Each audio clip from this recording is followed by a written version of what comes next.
everyone, welcome to my channel. So today I am gonna be talking about the organization that I studied abroad with. So I used an organization called CIEE, so like the letter CIEE, and it's called it's like a high school study abroad program, but they also do college. I'm literally looking up right now all the stuff they do, but it's like college, summer programs, English, different language programs, so stuff like that. So I always get a ton of DMs, which my Instagram's in the description. It's just my name, Ruth Ann Martin. But I get a ton of DMs always about CIE and my experience studying abroad with them. So I studied abroad for 11 months in Spain with this organization. It's like an agency, and so with that is a lot of money. And so in the video I'm going to talk about the visa process, scholarships, host families, like medical issues when you're abroad, like if you have braces, when you find out about your host family, credits, grades, and the rules and things like that. So first I want to say, anything I say in this is my own opinion. I'm not like paid to do this. I don't get anything out of this. So these are all just my genuine opinions. And secondly, if you do decide you want to study abroad with CIE and you choose to, I have a discount code type thing where I refer a friend. So if you DM me your email, I'll have my Instagram in the description, and you can just DM me your email and I'll put your email in. Or I can send you a code type thing, and you get $200 off your study abroad thing, which is actually quite a bit of money. But anyway, so if you want to do that, let me know. You get $200 off. So first, the pros and the cons, I'm going to just weigh them out pretty quickly. I think the pros with CIE versus other organizations, because there are a lot of other study abroad organizations if you want to study abroad in high school or college, but I think CIE is a plus because they offer trips. So there's 2 trips each semester to different places within the country and out of the country sometimes. So you get to go on extra trips. There's a lot of support. So if you're having problems with host family, school, anything, you have a support team in country, like near you, to help you. And with CIE, they do an orientation the first week you're there. So you get to like learn a little bit more about like customs, like cultural things, greetings, because like in Spain they do like 2 kisses. Spain is where I studied abroad, but in other places there's different cultural things. So it gets you like accustomed to it. The cons are the price. It is expensive, and it does have a little bit of rules, so that's a downside. So with CIE, they do most of the work. So people always DM me and ask like, how do you get your visa? Well, CIE does everything because you're paying for them. And right now, I'm looking at it on my computer. It says that for an academic year, it is $16,250. For a fall semester, it is $13,250. And for a trimester, it's $12,000. So here's my logic. People always ask me also, should I do a semester or a year? Okay, you're gonna pay $12,000 for a semester, and you're gonna pay $16,000 for a year. Might as well do a year, in my opinion, because you get so much more out of it the year, because by the time you start learning to speak Spanish and understanding and making friends, it's gonna be about right when the first semester ends. And the second semester is like so much fun because now you speak the language, you have friends. So I recommend the year to anyone and everyone. And also it's only $3,000 more. So why not? Like, that's just the way I look at it. If you're gonna pay that much money, you might as well get a whole year out of it. And the organization does not give you monthly allowance or anything. So like you pay the price, which if you do a year, it's $16,000. And every month your parents are gonna have to send you probably about $200 every month to just keep you afloat because you're gonna need money to buy stuff. I mean, if you really wanna go cheap, you could probably do like $75 a month, but that means like you're only gonna be able to really get your phone bill, and you won't be able to do any like activities or have a gym membership or anything. But you could do it kind of cheap. So how does the process work? So you apply, which I'm actually looking at on my computer right now. So there's a button in orange on the website that says apply now, and then you're gonna click on it, and it's gonna be like, where do you wanna go? So you're gonna pick your country, and then you're gonna pick your program. So if you're doing high school, college, a summer program, and you're gonna pick your time frames when you want to do it, and then there's gonna be a lot of stuff you have to fill out. There's gonna be questions about why do you want to do it. It doesn't take too long. If you just sit down and do it, it doesn't take too long. And once you apply, I don't think it's hard to get in. People always ask me that. I do not think it's hard to get in. I wasn't worried. Like, you're paying them, so I don't think they really decline anyone unless you were failing like all your classes. And then once you get accepted, they're gonna start working with, like, you're gonna fill out a bunch of stuff about like type of family you would want and all sorts of things, and they're gonna get going on the visa process. So CIEE, the reason it's so expensive is because you're paying them to get all of your visas, get you registered in school, get your host family figured out, and figure out where you're living, and then they send, CIEE gives your host family a certain amount of money every month for like your food and stuff to pay for you. So that's kind of how that works.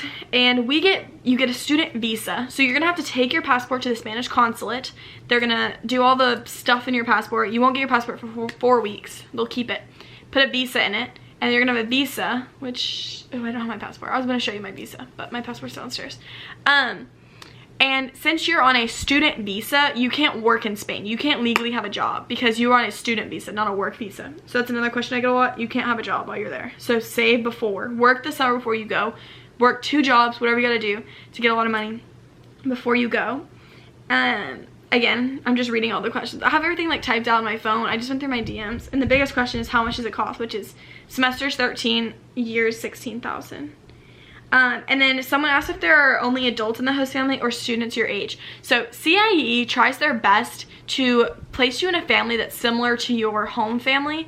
So for example, in my home family, I have 1 sibling, 2 parents. My parents are a little bit like middle-aged, older.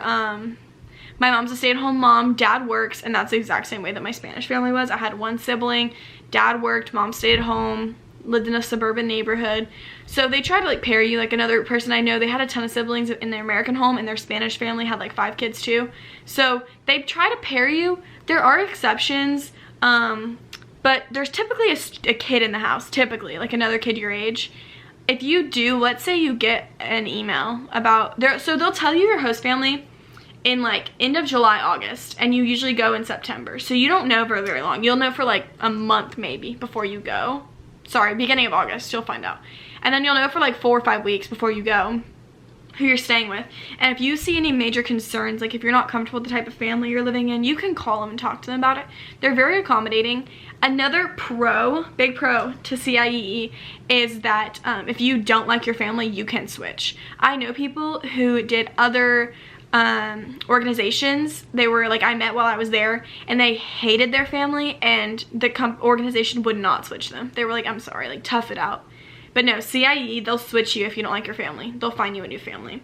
So I think that's a big plus. Someone asked about medical issues and braces, like how CIEE would handle that and how it would work when you're abroad. So if you have braces, I'm not sure how that works. I would talk to your orthodontist, and I would talk to CIEE, and they'll help you figure stuff out. They really will. I had a friend who came to the United States and to study abroad here, and she just had her braces taken off before she left and got them put back on when she went back. So I don't know if that's something you'd consider. Credits and grades. People ask me this all the time, and this is such a question that I just can't answer because it's a case-by-case basis on how your grades will transfer from your Spanish school to your American school when you come back. It's such a case-by-case basis. So for me, they told me that I could just do pass-fail, but that was just, I just knew that wasn't gonna work. So you just need to really check with your school. There's options. So you can do a pass-fail system where at the end of the year, CIEE will give you a report card.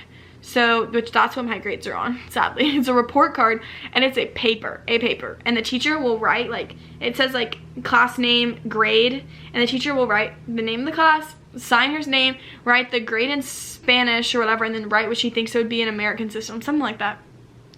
And then that's how like your grade would be like transferred when you come back. But I'm telling you right now, guys, grades transferring from Spain, it's a nightmare kind of if you don't talk to your American school beforehand and explain the situation, because in Spain grades are from 1 to 10 and it doesn't transfer. Like, you're probably going to get 7s in most of your classes, so you don't want to come back to the States. You don't want to tell them, oh, it's a 7, that's like a 70. Then you come back to the States and you're gonna have all 70s for your year in Spain, and it's gonna kill your GPA. But you also don't want to do pass or fail, because when you go to college, they're gonna have a problem with that. I had a lot of friends who I studied abroad with in Spain who did pass or fail, and then when they tried to go to college, they like got denied because for some colleges, because the pass or fail, like, they can't factor that into their GPA. So with the COVID stuff, it might change because they are being a lot more generous with pass fail stuff.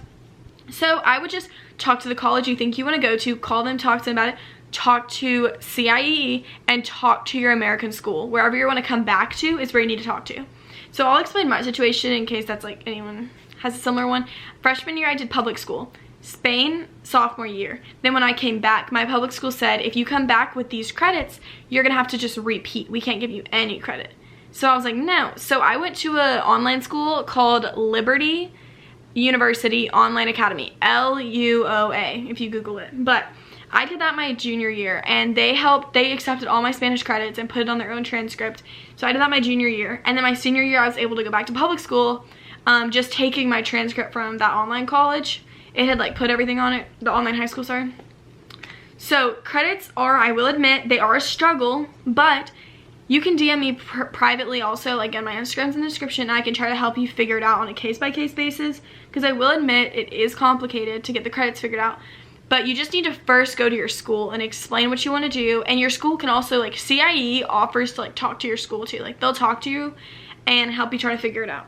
So with that being said, does CIEE in Spain offer extra classes to learn Spanish? They don't offer extra classes, but they'll help you find a Spanish tutor if you're like really struggling to learn Spanish. And CIEE does an orientation the first week where they teach you some Spanish, and then if you ever need help, CIEE people are always there to help you. Scholarships, so they do offer scholarships. I got $750 scholarship, all based off merit. I had to write an essay, and they just gave it to me based off of my answer for the essay. And language. Lastly, a lot of people ask me about how I learned Spanish, when I learned Spanish. So I had taken Spanish 1 and 2 before I went to Spain, but honestly, I knew nothing. When I got to Spain, I struggled the first couple months to learn, and then once I like lived there long enough, it started like flowing. Like, I just really started speaking Spanish. I don't know how else to explain it. Just when you're immersed, you pick it up so much faster. So being immersed, I learned Spanish in like 3 to 5 months probably. And then after that, I was good. After 7 months especially, I was good. Now my Spanish is a little worse, but when I was really living there, I spoke very good Spanish. So yes, I recommend CIEE. People always DM me this. I recommend CIEE. I enjoyed it. It's not perfect. There are rules. You can't drink, you can't drive, you can't smoke, can't do anything illegal. Obviously like government stuff, you can't vote. That's just the government. But again, you cannot drive. That's important. And there's just certain rules you have to follow. You have to, like, your host parents might be a little strict, or they might not be. It's all case-by-case basis. I can't, like, answer specific questions unless you know your host family. But I do recommend CIEE because they're there for you, and they help you go through the process, and they'll switch your host family, which is a big plus. Also, just remember to DM me on Instagram if you do want to do CIEE, and I can give you a $200 discount code. So anyway, if you have any more questions I didn't answer, you can comment them below and I'll try to respond, or you can DM me on Instagram. But thank you for watching. Have a good day.